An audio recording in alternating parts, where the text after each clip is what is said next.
Hey, Teddy K here for the Best Buy blog, and in this video review, we took a look at the Google Pixel 4a. This is the latest mid-range smartphone from Google that comes in at a more affordable price, but plenty of features.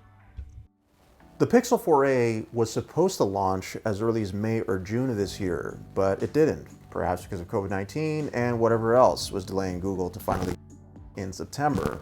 Is it too late for this phone to come out? No, I would say it isn't, because in effect, it actually is one of the most compelling phones to come out this year.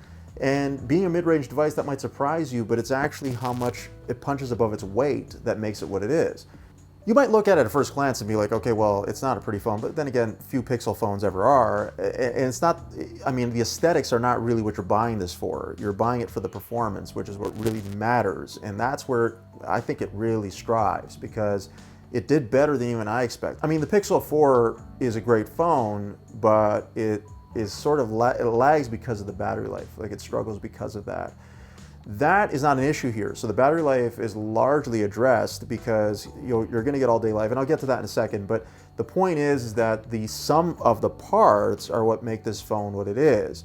So what I like is that now you have the 5.81-inch AMOLED screen. It's very nice. I mean, the bezels are smaller than they were with the Pixel 3a last year. There is no Pixel 3a, or sorry, 4a XL, so this is the only size you're gonna get. And it is really good for one-handed use. It's lightweight, and again, not the prettiest thing, but it's okay. The hole punch for the front-facing camera there in the corner, I know that could be a little bit divisive. I'm not sure everybody will like that, but it's there. I didn't really notice it too much, and I'm not really a selfie guy, so it doesn't really bother me. But the main thing is that you get a bunch of things that I think are nice. So the headphone jack is there in case you want that.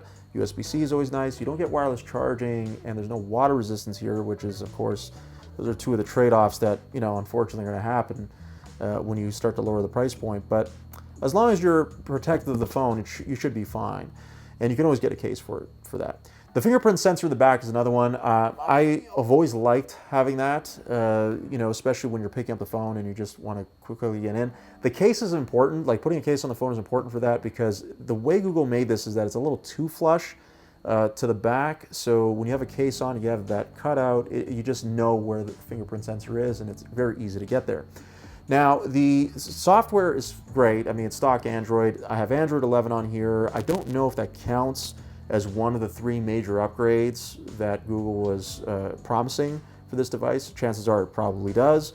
But in any case, it works well. You don't get the 90 or 120 hertz refresh rate, unfortunately, of the flagship models. Would have been nice to have that, but at 60 hertz, it's okay. The phone is still relatively smooth, and it is pretty speedy and fluid because, just the software and the hardware work well together. Now, what I like also is that some of the features that were in the 4 are in the 4a.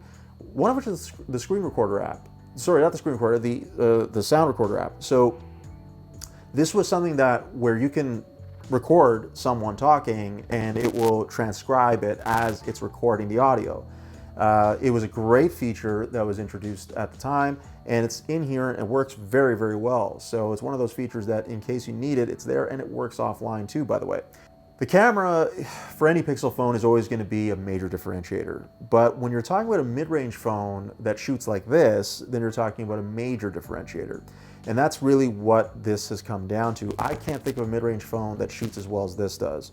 It's very consistent, and it is almost on par with the 4. You don't get the 2 lenses in the back, so there is no telephoto lens. You just get the one.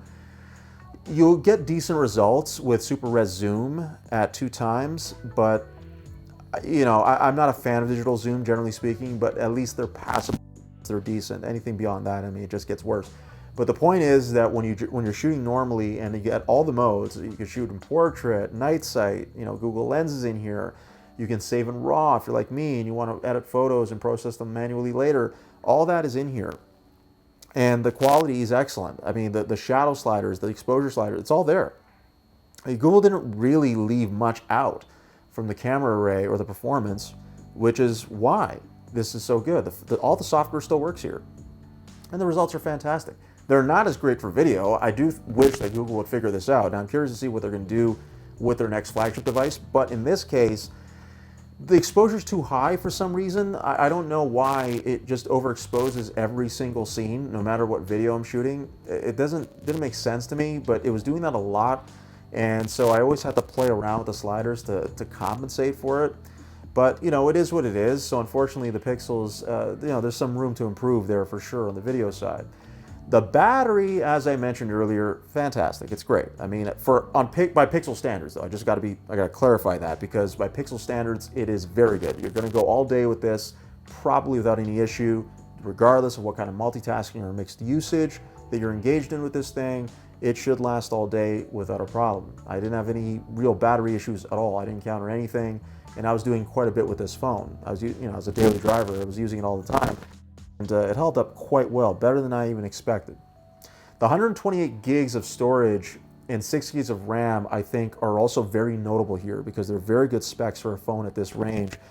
So it's nice to see. Now, again, there's no memory card slot, so that is, you know, it's either the internal storage and then the cloud. You don't have anything in between. But it's nice to see that, and the 6 gigs of RAM actually makes a big, big difference for how smooth the phone feels when you have multiple apps open at the same time. So it's nice to see that Google, at least, even though they may have taken a couple things away, they added a couple things that are still very, very useful. And that's my review of the Google Pixel 4a. It's a great phone if you're looking for a mid-range phone and you don't want to break the bank. This is one of the best you can find. For the Best Buy blog, I'm Teddy K. Thanks for watching.